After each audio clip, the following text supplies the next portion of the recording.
Atos capítulo 4. Abra a tua Bíblia comigo, queridos e amados irmãos, no livro de Atos dos Apóstolos, escrito pelo irmão Lucas, capítulo de número 4. Aleluia, glória a Deus, amém? Então vamos lá. Atos capítulo 4 se divide em 3 partes. A primeira parte fala da prisão de João e Pedro. João e Pedro são presos, sofrem na prisão, mas no julgamento, diante do sinédrio, eles são libertados porque não conseguem provar nenhuma acusação. E Pedro fala aquela frase famosa dele, né? É mais importante obedecer a Deus do que aos homens. Na terceira parte de Atos capítulo 4, falei da primeira, na terceira parte, são divididos em 3 partes, o capítulo fala sobre como era a igreja primitiva, depois do avivamento, depois da descida do Espírito Santo, como que a igreja vivia, vivendo em comunhão e harmonia uns com os outros, vendendo as coisas, dividindo uns com os outros, cheio de fé, cheio de vida, cheio de poder, cheio de alegria. Depois você pode estudar lá, ao ponto de terminar o Atos capítulo 4, contando que tinha um casal na igreja, Barnabé e sua esposa, que venderam um terreno, doaram tudo. Deve ser um terreno muito grande para Lucas fazer esse registro, um valor muito alto. E doaram tudo, colocou aos pés dos apóstolos. Isso era um avivamento. E no meio de Atos capítulo 4, que é a segunda parte, e geralmente a parte mais importante é o meio. Um sanduíche, se não tem recheio, é 2 pão. Então é o meio. Tem a oração dos apóstolos. A oração dos apóstolos. Eles saem da prisão, se reúnem para orar. Não é para conversar potoca, não é para falar fofoca, não é para falar mal dos irmãos, não é para comentar jogo de futebol, não é para fazer comunhão, não é para comer churrasco, não é para isso. Reúnem para orar. Aí que está o poder da igreja primitiva. Aí que está o poder da igreja primitiva. Eles se reúnem para orar, e o Espírito Santo faz algo extraordinário na vida deles. E eu vou apelidar essa oração, vou chamar essa oração de a oração pela coragem. Diga, oração pela coragem. Então começa a oração, ele sai da cadeia, Pedro e João reúnem com os apóstolos e fazem essa oração, a oração da coragem. Diga, a oração da coragem. Verso 23, uma vez soltos, procuraram os irmãos e lhe contaram quantas coisas lhe haviam dito os principais sacerdotes e os anciões.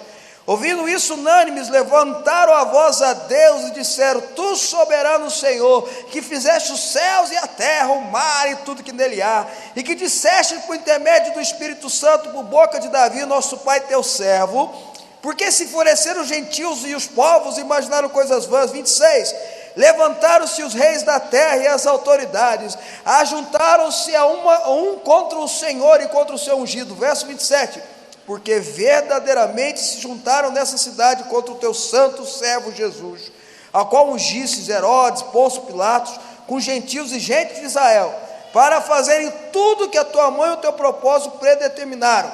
Verso 29, 30 e 31, agora, Senhor, olha para as suas ameaças e concede aos teus servos que anunciam com toda intrepidez a tua palavra, e quando estende a mão para fazerem curas, sinais e prodígios por intermédio do nome do teu santo servo Jesus.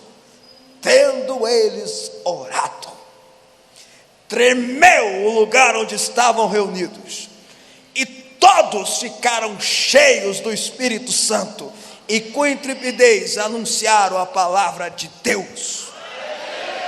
A oração da coragem. E eu quero conversar com você sobre essa oração. A oração que essa cambada de homens de Deus e de mulheres de Deus, porque tinha muitas mulheres ali, mulheres de fé, inclusive Maria estava com elas, oraram naquele momento, que fizeram toda a diferença. A oração da coragem, que eu e você precisamos fazer. Eu e você precisamos vivenciar. Eu e você precisamos ter. A coragem não é ausência de medo, preste atenção. A coragem não é ausência de medo, é a disposição de enfrentar a situação independente do medo. A coragem não é a ausência de medo, é a disposição de enfrentar a situação independente do medo. Você achar que você não vai ter medo é bobagem. O único poder que lança fora o medo é o verdadeiro amor de Deus.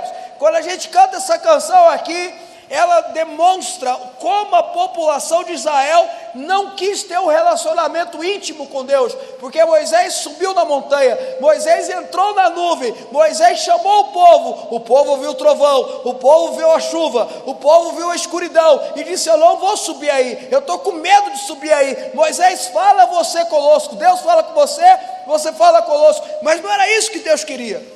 Desde o início o projeto de Deus era ter intimidade direto, você com Deus, Deus com você, sem intermediário. Por isso que Jesus vem, morre, ressuscita, o véu é rasgado de cima para baixo. Você não precisa de intermediário, você tem acesso restrito à sala do trono, ao santuário do Altíssimo, à presença de Jesus, à presença do Deus vivo, e independente de qualquer pessoa. Você não precisa de ninguém orando latim para você.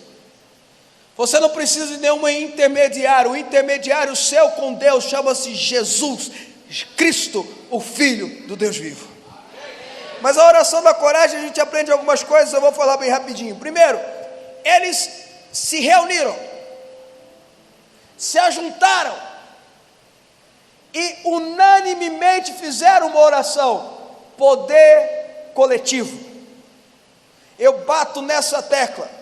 Oração coletiva, poder coletivo. Se você estudar na Bíblia, eu estou falando isso desde o começo do ano, eu não paro de repetir isso, porque eu sinto que é o que Deus quer, que eu como profeta trago para a igreja. Oração coletiva, poder coletivo. Quando eu e você nos juntamos num propósito, quando eu e você como igreja, não apenas como indivíduo, porque o indivíduo só, o poder dele é curto, o poder dele é pequeno. O indivíduo só, a ação dele é curta, a ação dele é pequena. Por mais cristão, por mais ungido que ele seja, a ação dele é pequena. Mas quando eu me uno com outros indivíduos que buscam a Deus, que vivem o mesmo propósito, o poder é coletivo, e o poder coletivo se chama igreja. E tudo que a igreja ligar na terra será ligado dos céus, e tudo que a igreja concordar com outro irmão, com outras pessoas da igreja, será concordado no céu. No meio do louvor da igreja é que Deus habita. Eles unânimes. Por isso que quando eu li o texto de Efésios, eu falei, o texto de Colossenses, perdão, eu disse ao bispo Breno, falei assim, na época que estava assumindo meu lugar nos jovens, pastor Neto ia estar com ele, depois o pastor Neto assumiu, eu disse para ele assim: você pega esse texto que fala uma frasezinha, uma só atitude. Quem falou essa frase foi o apóstolo Paulo, porque nós precisamos andar em unidade, não como departamentos, não, porque departamento é só mais uma parte, departamento é só mais não quero desprezar, mas também não quero valorizar mais do que deve, porque na verdade nós somos uma igreja só, e a igreja tem poder quando anda em unidade. Unânimes, se juntaram. A segunda coisa que eu vejo nessa oração da coragem é que eles expressam a Bíblia. Você veja que eles citaram os salmos que eles citaram é os Salmos 2. Eles pegam os Salmos 2, que era a Bíblia que eles liam, o Antigo Testamento era a Bíblia que eles liam, e eles citam os Salmos, eles oram a Bíblia. A oração da coragem, a oração que faz a diferença, é aquela que eu cito a Bíblia, é aquela que eu me baseio na Bíblia. Escuta aqui, meu querido, tem coisa melhor do que estudar a Bíblia não. Eu amo estudar filosofia, gosto de estudar sociologia, eu sou apaixonado em estudar história, mas não existe coisa mais importante que estudar a Bíblia. Não existe livro mais poderoso que estudar a Bíblia. É o livro mais importante da história da humanidade, é o livro mais importante da história da filosofia humana. Vocês estão entendendo o que eu estou falando ou não? A Bíblia, não existe livro, nem Aristóteles, nem Platão, nem Sócrates, nem ninguém conseguiram produzir uma condição textual que traga tanto poder histórico para a sociedade do que a Bíblia. A Bíblia é o mesmo texto de 2000 anos daqui de 2000 anos, quando foi escrito os últimos textos, até aqui, não houve mudança na sua trajetória. Isso é impressionante, isso é sensacional. Sabe por que o texto manteve-se íntegro? Porque é poder de Deus se mantém. A Bíblia não é um livro de historinha, a Bíblia é manual de vida. Ora a Bíblia, Jesus, para repreender Satanás, orou a Bíblia, e você vai orar o quê, meu irmão? Jesus citou a Bíblia, também está escrito que o diabo cita a Bíblia. O diabo conhece a Bíblia. O diabo, ao contrário de muitos cristãos, ele lê a Bíblia, ele já leu a Bíblia, ele sabe até texto de cor. Ele, quando enfrentou Jesus no deserto, citou a Bíblia. Jesus olhou para ele e falou assim: eu também sei citar a Bíblia é minha, eu sou o Verbo estava com Deus, o Verbo era Deus, eu sou o Verbo encarnado, e eu te falo: seja repreendido, Satanás, que só o Senhor dará louvor. Bíblia. Eu estou falando demais, deixa eu correr aqui. Terceiro, coragem na oração para enfrentar os inimigos da fé. Inimigos da fé existem. Eles vêm para roubar a tua fé, eles vêm para te jogar para baixo, eles vêm para te humilhar. Às vezes se manifestam em pessoas. Eles vêm te zombar, eles vêm criticar você, eles vêm dizer para você baboseiras. E muitas vezes muitas vezes eles nem chegam em você, você que chega neles. Como, bispo? Ligando na televisão, ligando na internet, ouvindo besteira, podcast, fazendo curso. Você vai ouvindo besteira, o cara está roubando a tua fé. São inimigos da fé, são enviados para roubar, são aves de rapina que vêm para roubar a palavra que Deus semeia no teu coração. Ensina você a desprezar a igreja, ensina você a desprezar a liderança, ensina você a desprezar as pessoas, ensina você a afastar dos princípios básicos e elementares da fé cristã. O amor ao próximo, por exemplo, te ensina a criticar, te ensina a ver defeitos. Vocês estão entendendo ou não, irmãos? A oração da fé, presta atenção, ele cita os inimigos da fé. Os apóstolos citam os inimigos da fé, Herodes, Pilatos, bando de sem vergonha, desce fogo. Eles citam. Você precisa citar os inimigos da tua fé, que estão roubando a tua fé. Deus repreende essa internet na minha vida em nome de Jesus. Deus repreende essa televisão na minha vida. Até hoje ninguém assiste televisão direito, né? Repreende essa televisão. Repreender os inimigos da fé. Senhor, repreende aqueles que vêm roubar a fé na minha vida. Às vezes é o pastor que está precisando ser repreendido. Às vezes é a namorada que está precisando ser repreendida. Às vezes é o namorado que está precisando ser repreendido. Quem está me entendendo aqui, irmãos? Fala assim: fala, Jeová. Coragem para anunciar em trepidez as boas novas do Evangelho. Eu estou convencido do que eu vou falar aqui agora. Escuta o que eu vou falar para você aqui, porque eu tenho consciência no que eu vou afirmar. Você só é um convertido de verdade, você só é um salvo e remido por Jesus, cheio do Espírito Santo, quando você tem vontade de compartilhar o Evangelho de Jesus para outras pessoas. Enquanto você não compartilha o Evangelho de Jesus para outras pessoas, você está precisando converter. Você é um meio convertido. Diz, mas eu não sei pregar. Não estou falando de pregar, estou falando de compartilhar o Evangelho. É diferente. Pregar tem que ter oratória. É igual cantar. Eu também queria cantar, meu irmão. Até gravar CD eu já gravei. Minha avó comprou, minha mãe, a bispa. Eu acho que eu dei para ela de presente, porque a gente era namorado. Ela nem comprou. Eu gravei CD também. Não deu certo. Não sei porquê. Não gostaram da minha voz. Estou falando anunciar o Evangelho. E para anunciar o Evangelho você pode anunciar com palavras, mas a maioria das vezes você vai anunciar com o teu exemplo. Spurgeon falava isso. Pregue sempre. De vez em quando eu uso palavras. Pregue sempre. De vez em quando eu uso palavras. Se você não começar a anunciar o evangelho, tem algo errado com o teu evangelho. Você não converteu ainda. Se você não está falando de Jesus para os seus parentes, para os seus colegas, para quem trabalha com você, para quem estuda com você, você está precisando entregar a vida para Jesus de verdade. Por último, a Bíblia fala que eles oram, enquanto estende as mãos para fazer curas, sinais, prodígios, por intermédio do nome do teu santo servo Jesus. Coragem para operar milagres, para operar sobrenatural. Coragem. Coragem.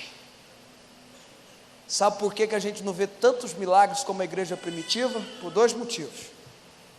Sabe por que a gente não vê tantos milagres hoje como a igreja primitiva tinha? Por dois motivos. Primeiro, porque nós não temos a consagração que eles tinham. Se nós tivéssemos, nós viríamos. Segundo, porque nós não temos a coragem que eles tinham. Se nós tivéssemos a consagração que eles tinham, se nós tivéssemos a coragem que eles tinham, a sua sombra estava curando pessoas. Se nós tivéssemos a consagração que eles tinham, se nós tivéssemos a coragem que eles tinham, a tua palavra estava convertendo 3.000 pessoas num dia. Se nós tivéssemos a consagração que eles tinham, se nós tivéssemos a coragem que eles tinham, os teus textos, agora todo mundo gosta de escrever texto no Facebook, texto no Instagram, os teus textos estavam sendo o poder de Deus, como foram os textos de Paulo, Pedro, Tiago, Judas, Lucas. Consagração deles, coragem deles. E eles terminaram a oração. Eu falei no Empower sobre como Deus abençoa a ousadia. Quem estava lá lembra? Deus que honra a ousadia. Hoje eu quero apresentar para você o Deus que honra a coragem. Coragem não é, pode colocar lá, by Fábio Souza, tá? Coragem não é a ausência de medo. Coragem é enfrentar as situações independente do medo.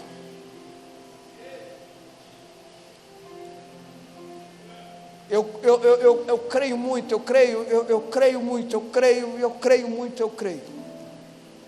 Eu escuto pregadores dizendo isso é legal, isso é bom, isso é 10, dizendo que Deus vai levantar advogados, Deus vai levantar juristas, Deus vai levantar médicos, engenheiros, milionários, etc.